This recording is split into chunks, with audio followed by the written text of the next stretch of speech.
Sponsorship क्या होता है और आप इसके थ्रू कैसे अर्निंग कर सकते हो। कहने का मतलब ये है कि आपका चैनल किसी भी कैटेगरी का हो, हर एक कैटेगरी के अंदर स्पॉन्सरशिप्स अवेलेबल रहते हैं। और स्पॉन्सरशिप्स के अंदर आता क्या है, कोई ब्रांड हो गया, कोई प्रोडक्ट हो गया, कोई सॉफ्टवेयर हो गया, कोई मोबाइल एप्लीकेशन हो गया, कोई वेबसाइट हो गई, बहुत सारी चीज़ें होती हैं।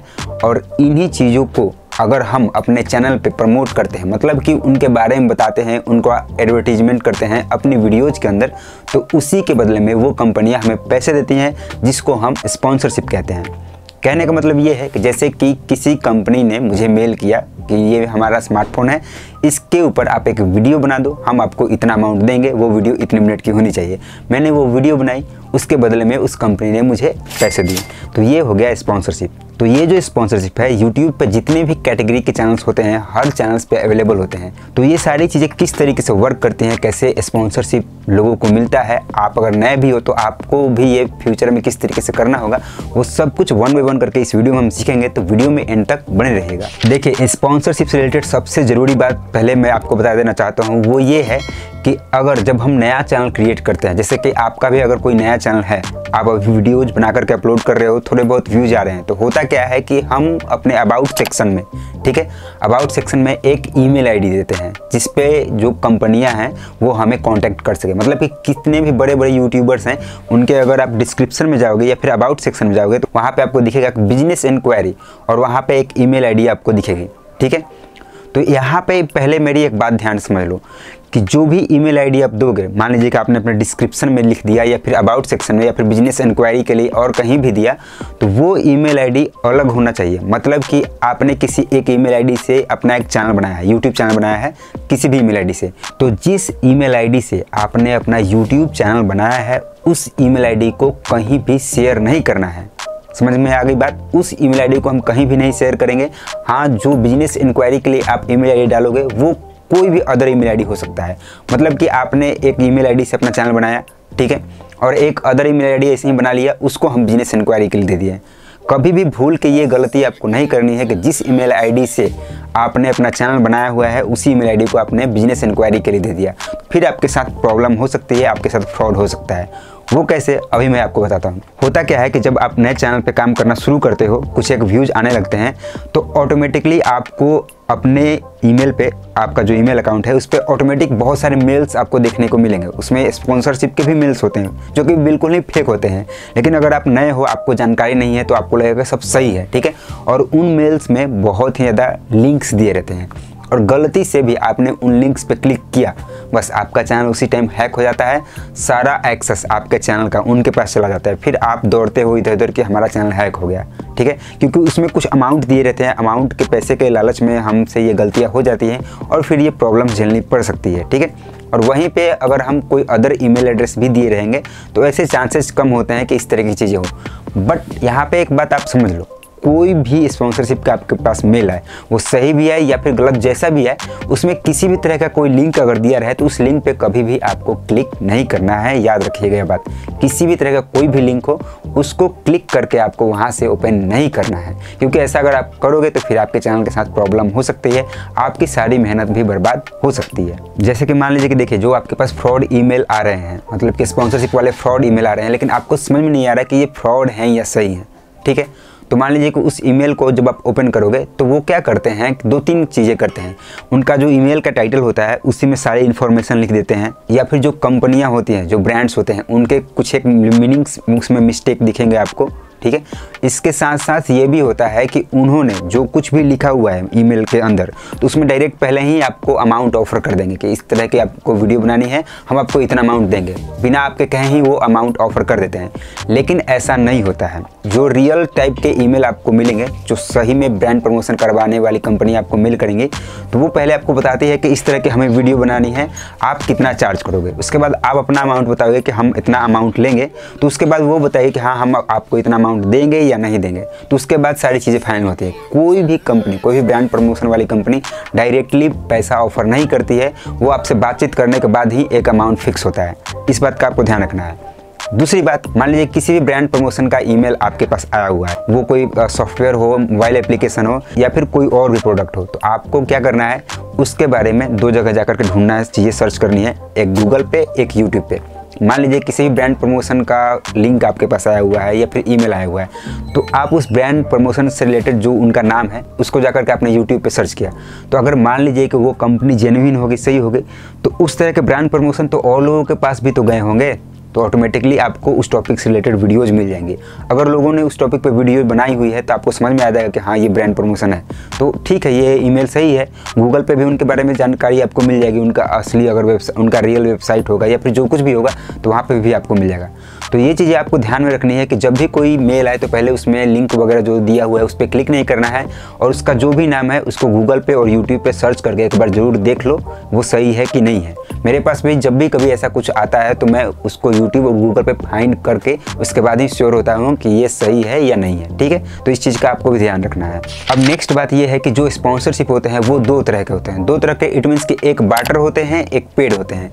जो बार्टर वाला होता है उसमें होता क्या है कि जो भी कंपनी है उसने आपको डायरेक्ट प्रोडक्ट आपको भेज दिया, वो आपको एक भी रुपये नहीं देगी। जो प्रोडक्ट उसने भेजा है, जैसे कि कोई स्मार्ट वॉच हो गया, कोई मोबाइल फ़ोन हो गया या फिर कोई और प्रोडक्ट हो गया, तो वो प्रोडक्ट ही डायरेक्ट आपको आपके एड्रेस पे सेंड कर देती है। आपको उसके ऊपर सिर्फ वीडियो बना करके पोस्ट कर देनी है और वो प्रोडक्ट आपको अपने पास रख लेनी है, ऐसा होता है।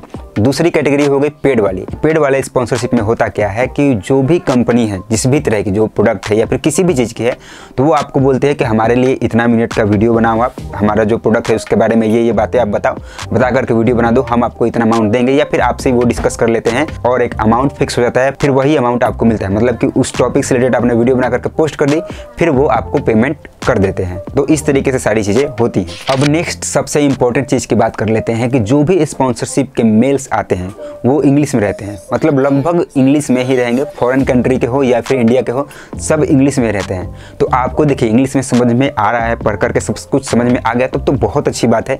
अगर मान लीजिए कि थोड़ी बहुत प्रॉब्लम हो रही है या फिर ज़्यादा ही प्रॉब्लम हो रही है, तो क्या करना है, पूरे ईमेल को कॉपी कर लें आप, ठीक है। कॉपी कर लिया, कॉपी करके ले गए गूगल पे, इंग्लिश टू हिंदी ट्रांसलेटर में ले जाकर के वहाँ पे पेस्ट कर दोगे, तो उसका पूरा का पूरा हिंदी मतलब बगल में लिख देगा, ठीक है। कि जो ईमेल आपको आया हुआ है उसका हिंदी मतलब क्या हुआ पढ़ लेना है। पढ़ करके आपने सब कुछ समझ लिया, अब उसी के अनुसार उसको रिप्लाई भी आपको देना होगा, ठीक है। तो आपको जब रिप्लाई देना हो तो फिर आपने हिंदी में सब कुछ गूगल पे ही लिख दिया, गूगल उसको इंग्लिश में कन्वर्ट कर देगा, फिर उसको आपने कॉपी किया और फिर मेल में रिप्लाई कर दिया, ठीक है। तो इस तरीके से आपको ईमेल को समझना है और इसी तरीके से रिप्लाई भी देना है। अब नेक्स्ट स्टेप ये है कि मिनिमम क्राइटेरिया क्या होता है स्पॉन्सरशिप के लिए। कहने का मतलब ये है कि हमारे चैनल पे कितने सब्सक्राइबर्स होने चाहिए, कितने व्यूज होने चाहिए, तब हमें स्पॉन्सरशिप मिलता है।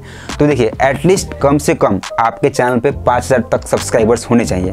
मतलब इसके कम पे भी कभी कभी आपको मिलते हैं। मतलब कि अगर देखिए 5000 से भी थोड़े कम सब्सक्राइबर्स हैं और व्यूज अच्छे आ रहे हैं, तभी आपको स्पॉन्सरशिप मिल जाता है। सबसे ज़्यादा खेल है व्यूज का, ठीक है। जैसे कि मान लीजिए कि एक बात मैं एग्जाम्पल के तौर पर आपको बता रहा हूँ कि आपके 5000 ही सब्सक्राइबर्स हैं और हर वीडियो पे आपके 1000-2000 व्यूज आ जाते हैं, तो आपको स्पॉन्सरशिप आसानी से मिल जाती है, ठीक है। या स्पॉन्सरशिप में दो चीज़ें होती हैं, या तो कंपनी खुद आपको मेल करती है या फिर अगर आप चाहो तो आप खुद मेल करके उनसे कांटेक्ट कर सकते हो। तो वो कैसे होगा, जैसे कि मान लीजिए कि आप वीडियो एडिटिंग से रिलेटेड वीडियो बनाते हो या फिर किसी भी टॉपिक से रिलेटेड वीडियो बनाते हो, तो उस टॉपिक से रिलेटेड बहुत सारे प्रोडक्ट्स होते हैं, बहुत सारी कंपनियां होती है, बहुत सारी वेबसाइट्स होती है। तो मान लीजिए कि आप किसी भी टॉपिक के ऊपर वीडियो बना रहे हो, ठीक है। तो उस टॉपिक से रिलेटेड जो भी कंपनी कोई प्रोडक्ट बनाती है या फिर कुछ भी बनाती है, तो उनके वेबसाइट पे आप जाओगे या फिर उनके एप्लीकेशन पे जाओगे, जहाँ पे भी आप जाओगे तो उनका एक कॉन्टैक्ट ईमेल एड्रेस रहता है। उस पर आप उनको मेल करो, लिखो कि मेरा ये चैनल है, अपने चैनल का लिंक दे दो कि ये मेरा चैनल है, इसी कैटेगरी से रिलेटेड है, मैं आपकी चीज़ों को प्रमोट करना चाहता हूँ अपने चैनल के ऊपर। ऐसा मेल करो, आप ट्राई करते रहना है, फिर उधर से 1-2 रिप्लाई भी आपको आएंगे, फिर इसी तरीके से सारी चीज़ें होंगी। कहने का मतलब है कि उनका रिप्लाई आया, फिर आपकी उनसे बातें होंगी, व्हाट्सएप पे भी होती है या फिर डायरेक्ट मेल से ही बातें होंगी, तो वो खुद आपको बताएंगे कि हाँ कितना अमाउंट हम देंगे एक वीडियो को बनाने के लिए, इस प्रोडक्ट का आपको प्रमोशन करना है। तो सारी चीज़ें डील हो गई, फिर उसके बाद वीडियो बना दो आप, फिर उसके बाद वो प्रमोशन का पैसा आपको सेंड कर देंगे, कंप्लीट हो गई। तो इसी तरीके से सारी चीज़ें वर्क करती हैं। अब देखिए जो स्पॉन्सरशिप वाली कोई भी कंपनी होती है वो आपसे 2 तरीके से वीडियो बनवा सकती है। पहला तरीका ये है कि वो आपसे कहेगी कि आपकी जो भी वीडियो है, कोई भी वीडियो आप बना रहे हो, उसमें बस हमारे प्रोडक्ट या फिर हमारे वेबसाइट के बारे में 2-4-10 सेकंड ही आपको बोलना है बस। और एक होता है कि आपको फुल एक्सप्लेन करके बनाना है, मतलब कि एक स्पेशल वीडियो सिर्फ उसी टॉपिक से रिलेटेड आपको बनानी है, ठीक है। तो इन दोनों तरह के वीडियोज़ पे आपको अलग अलग टाइप के अमाउंट मिलते हैं। अगर मान लीजिए कि किसी वीडियो में आप सिर्फ उस प्रोडक्ट का 10 सेकंड ही बता रहे हो तो उसके लिए थोड़ा कम अमाउंट मिलता है। जिस वीडियो को हम पूरी तरीके से एक्सप्लेन करके सिर्फ उसी टॉपिक के ऊपर वीडियो क्रिएट करते हैं तो उसका अमाउंट थोड़ा ज़्यादा मिलता है। तो ये जो अमाउंट का जो सिलसिला है ये आपको उनसे तय करना होता है अपने व्यूज़ और सब्सक्राइबर के अकॉर्डिंग। मतलब कि मान लीजिए कि किसी प्रोडक्ट का आपको मेल आया तो उन्होंने पूछा आप कितना अमाउंट लोगे, तो आपने बताया कि $50 लेंगे या फिर $100 लेंगे। तो अगर आपका चैनल उस लेवल तक होगा, उनके क्राइटेरिया उन्हें लगेगा कि हाँ इन्हें $100 देने लायक है, तो वो $100 आपको ऑटोमेटिक दे देंगे। नहीं तो बोलेंगे कि नहीं 100 में नहीं, आप 75 में कर लो। तो अगर हमने स्टार्ट कर रहे हैं, अभी हम इनिशियल स्टेज पे हैं, थोड़े बहुत व्यूज अच्छे आ रहे हैं, तो कोई दिक्कत नहीं, ले लेंगे, कर लेंगे प्रमोशन, धीरे धीरे चैनल आगे बढ़ेगा, फिर हम अपना अमाउंट भी आगे बढ़ाते जाएंगे। तो इस तरीके से सारी चीज़ें आपको करनी है। अब नेक्स्ट स्टेप ये होता है कि आपको जिस भी प्रोडक्ट से रिलेटेड स्पॉन्सरशिप मिला है उससे रिलेटेड आपको अच्छी तरीके से वीडियो बना लेनी होती है। वीडियो बनाने के बाद अपने चैनल पे अपलोड करना होता है। अपलोड करने के बाद उसको अनलिस्ट करना होता है, ठीक है। अनलिस्ट करके उनको लिंक भेज देनी होती है, मतलब जिस भी कंपनी का आपको मेल आया था उनको अपनी अनलिस्ट वीडियो की लिंक भेज देनी होती है, ताकि वो एक बार चेक कर लें कि उसमें उन्होंने जो कुछ भी कहा था उस तरीके से आपने वीडियो बनाई है कि नहीं। कहने का मतलब ये है कि किसी भी कंपनी का जो भी प्रोडक्ट रिव्यू का वीडियो होता है किसी भी तरह का, तो वो आपको मेल में ही बताते हैं कि आपको वीडियो में क्या क्या चीज़ें बतानी है, क्या क्या बातें बतानी है। तो इसलिए वो लिंक अगर आप सेंड कर दोगे तो वो देख लेंगे कि जो बातें उन्होंने कही थी वो सब कुछ आपने उस वीडियो में बताया है कि नहीं, ठीक है। इसके साथ साथ वो ये भी कहते हैं कि डिस्क्रिप्शन में हमारा लिंक इस तरीके से डालना है, डिस्क्रिप्शन में ये चीज़ डालनी है, वो ये सब कुछ वो बताते हैं। तो इसलिए जब हम वीडियो अपलोड करते हैं तो उनके कहे अनुसार हम वीडियो भी बनाते हैं और उनके कहे अनुसार डिस्क्रिप्शन वगैरह सब कुछ कर देते हैं। उसके बाद उनको अनलिस्ट का लिंक भेज दिए तो उन्होंने देख लिया कि वीडियो में सब कुछ सही है। अगर सब कुछ सही है तो वो बोलेंगे कि हाँ वीडियो को आप पब्लिक कर दो, और कुछ उसमें मिस्टेक रहेंगे तो वो बोलेंगे कि यहाँ पे ये मिस्टेक है, इसको आप ठीक कर लो, ठीक है। अगर सब कुछ सही रहा तो ठीक है, नहीं तो मिस्टेक है तो सुधार करके हमने वीडियो अपलोड करके पब्लिश कर दिया। पब्लिश करने के बाद होता क्या है कि वो आपको अमाउंट भेज देते हैं। तो यहाँ पे एक और सबसे इम्पोर्टेंट बात आपको जाननी होगी, वो ये कि ये जो पैसा है ये आपको किस तरीके से मिलता है। तो अधिकतर जो स्पॉन्सरशिप आपको मिलते हैं वो फॉरेन कंट्री से मिलते हैं, मतलब विदेशी कंपनी से मिलते हैं। तो इसके लिए अगर आपके पास एक पेपल अकाउंट रहे तो बहुत ही बेहतर होगा। कहने का मतलब ये है कि अगर आप यूट्यूब पे आ रहे हो, अपने चैनल क्रिएट करके वीडियोज़ बना रहे हो, तो अपना एक पेपल अकाउंट भी आपको क्रिएट कर लेना चाहिए, जिसमें आपको पैन, आधार या फिर वोटर ID कार्ड ये डॉक्यूमेंट देने होते हैं और अपना एक पेपल अकाउंट बना लेना होता है। तो आप भी एक अपना पेपल अकाउंट बना लेना, क्योंकि जो भी इंटरनेशनल ट्रांजैक्शंस होंगे, जो भी इंटरनेशनल अमाउंट आप तक पहुंचेंगे वो पेपल के थ्रू आसानी से आ जाते हैं, क्योंकि वो भी खुद रेकमेंड करते हैं या फिर वो खुद आपसे आपका पेपल अकाउंट मांगेंगे। तो अगर आपके पास नहीं होगा तो फिर प्रॉब्लम होगी, क्योंकि पेपल अकाउंट जब आप बनाओगे तो 1-2 दिन का समय भी लगता है वेरिफिकेशन वगैरह होने में। तो इसलिए मैं आपको रेकमेंड करता हूँ कि एक पेपल अकाउंट भी ज़रूर अपना क्रिएट कर लेना, ताकि जब स्पॉन्सरशिप से रिलेटेड जब आपको मेल आए, आपको स्पॉन्सरशिप मिले, तो आप आसानी से सारी चीज़ें कर सको। तो अभी तक मैंने जो भी बातें बताई हैं इसी तरीके से स्पॉन्सरशिप का सारा खेल होता है, इसी तरीके से सारी चीज़ें होती हैं। मेरे कहने का मतलब ये है कि स्पॉन्सरशिप में सही चीज़ें भी होती हैं और थोड़े बहुत फ्रॉड भी होते हैं। तो इन सारी चीज़ों से बच करके रहना है, केयरफुल रहना है, ताकि आपके चैनल के साथ कोई इशू ना हो, ठीक है। और आपको जब भी स्पॉन्सरशिप मिले उनसे डील करें, अच्छे से बात करें, और स्पॉन्सरशिप मिले तो ले उन्हें करें ज़रूर, क्योंकि आप यूट्यूब पे वीडियोज़ बना रहे हो, क्रिएट कर रहे हो, तो थोड़ा बहुत कमाई स्पॉन्सरशिप से भी होनी चाहिए। और थोड़ा बहुत क्या, स्पॉन्सरशिप से बहुत अच्छी कमाई होती है। जो बड़े बड़े यूट्यूबर्स हैं उनकी अधिकतर अर्निंग्स स्पॉन्सरशिप के थ्रू होती है। तो इसलिए अगर आपके पास भी ऐसा कुछ ऑफर आए, आप उनका रिप्लाई ज़रूर करें और सारी चीज़ें डील ज़रूर करें, ठीक है। और अभी तक इस वीडियो में मैंने स्पॉन्सरशिप से रिलेटेड जो भी बातें बताई हैं उनमें से किसी में भी आपको किसी भी तरह का कन्फ्यूजन होगा तो आप कमेंट बॉक्स में कमेंट करके पूछ लेना, आपको रिप्लाई ज़रूर मिलेगा। और ये वीडियो अगर आपको पसंद आई है तो वीडियो को लाइक ज़रूर कीजिएगा, शेयर भी कीजिएगा, चैनल को सब्सक्राइब करना मत भूलिएगा। तो मिलते हैं इसी तरह के किसी और इन्फॉर्मेटिव वीडियो में। Thanks for watching.